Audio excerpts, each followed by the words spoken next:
Welcome back to another raw reaction video. Today I'm watching Russell Brand's Surviving a Breakup, and I love the different elements that he pulls in here. So watch the video as we dive into each of these elements and expand on them a little bit more so that if you are going through a breakup, you can have some insight on how to heal so that you can choose that next best relationship when you're ready.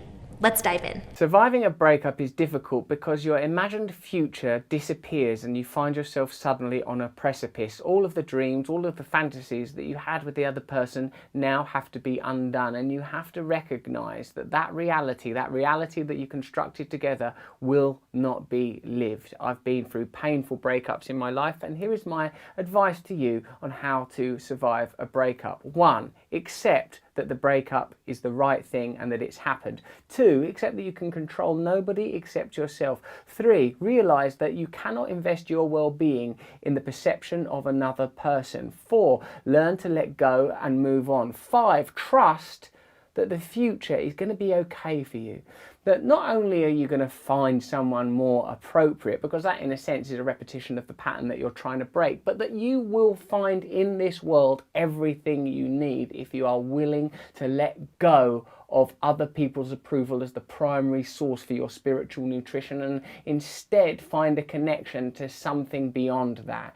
Usually when you have a codependent to a person in a relationship, it's because you've nominated them or cast them in a role that they are not able to fulfill, a role that traditionally would have been fulfilled by a kind of icon. In a sense, romance is the imbuement or endowment of the other with qualities that no human being can ever have. We all go to the toilet, don't we? Look at us, what wretched wrecks we are.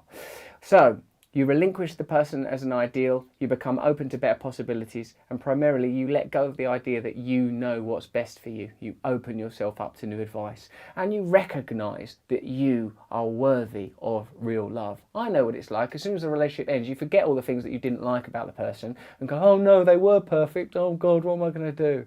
You set up your mental habits and patterns for maximum self-persecution, and this is a habit that has to go. Otherwise, you will repeat the same thing in every relationship that you are in. Use it as an opportunity to change, and know that the greatest love of all, copyright Whitney Houston, is within you, and you are worthy of love. I love this. It's like, what else is there left to say? What I love the most is right off the bat, he's talking about letting go of the hopes and dreams and visions that you created for the future. And that is a huge part of the healing process. So whether it's a friendship breakup or breakup with a lover, when we're in a relationship, we start building a future with them in our minds. We think about all the places we're going to go together, all the family events we're going to be part of together, the ways that we're going to be together. So when we break up, it's not just a physical, I'm in this space and you're in this space.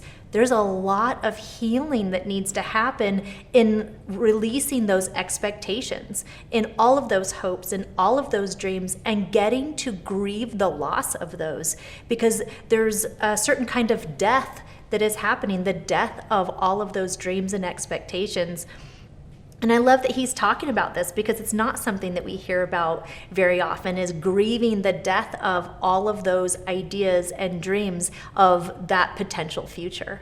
He talks about letting go of the idea that this needed to be a thing. So being able to say, hey, this is the right thing that is happening right now. This is the right opportunity for me right now to have this breakup so that I can heal, so that I can grow, so that I can expand and pick the next relationship that is going to be more fulfilling to me. But after we've been able to grieve that loss, after we've been able to do the self-work, the spiritual work, the loving work of reconnecting with ourselves and really looking at that relationship in what did I love about the relationship that I do want to carry into the next one, but also what didn't I like, and being able to come to terms with both of those. And we say, okay, this is what I didn't like. This is what I'm no longer willing to tolerate. And doing that deep dive into, okay, what do I want now? If I didn't want this, what's the opposite of that? What do I want to create? And how am I going to get to a place within myself where I know that I deserve that love, where I can love myself enough to attract that thing that I am wanting in the next relationship. I love when he says to trust that the future is going to be okay for you. Because if you are here, you have survived through every situation that you've ever been through. And in this moment, in this breakup, you will survive, you will get through. And at times it's going to be really painful. Sometimes we buckle to the floor and we just have to cry until there are no more tears to cry. We have to grieve until we are completely depleted. And all of that is okay. It's all part of the journey, and it's going to be okay. And the way that we remind ourselves that it's going to be okay is, number one, we've lived through everything that we've ever experienced so far. And number two, there are people around us that we can lean on if we need it. There are friends and loved ones and professionals that we can lean on to help us remember who we really are, to help us connect to that core level version of ourselves in order to move through that trauma, build that resiliency, and then move into that next relationship with all that we are. One thing that I do love that he touches on is releasing the habit, otherwise we'll end up repeating the same thing. So within that habit is bringing in the same relationship over and over. So maybe you've experienced it, or you know somebody has, where they always end up dating like the same person. They have the same qualities or the same challenges and issues in every single relationship.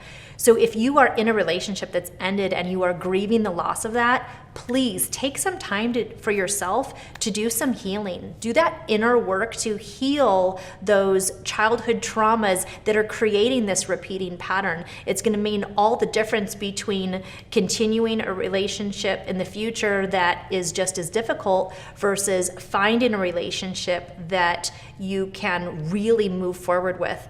I like to think of it as an idea of two complete circles going together. The reason I think of circles is from that Shel Silverstein book, I'm Looking for My Missing Piece. And he's kind of a Pac-Man shaped guy, and he's got this wedge that's missing out of him. And so he's rolling along looking for his missing piece. And some of the wedges are too small, and some of the wedges are too big, too long, too short.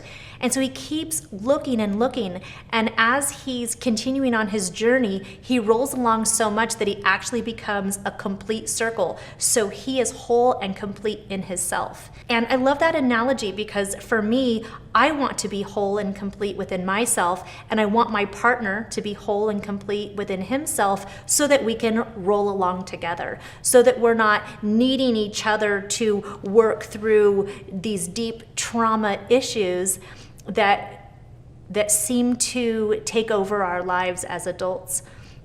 So I love that he talks about repeating the same pattern. So again, if you are going through a breakup, allow yourself that time to heal those inner childhood woundings, those old traumas, so that you can find that place within you where you are whole and complete and choosing that next relationship consciously and deliberately, somebody who will set your soul on fire, remind you who you are as they are in tune with themselves and knowing who they are. Speaking of finding your next relationship, head on over to our next video, The Crazy Hot Matrix. It's a lot of fun, and I'll see you over there.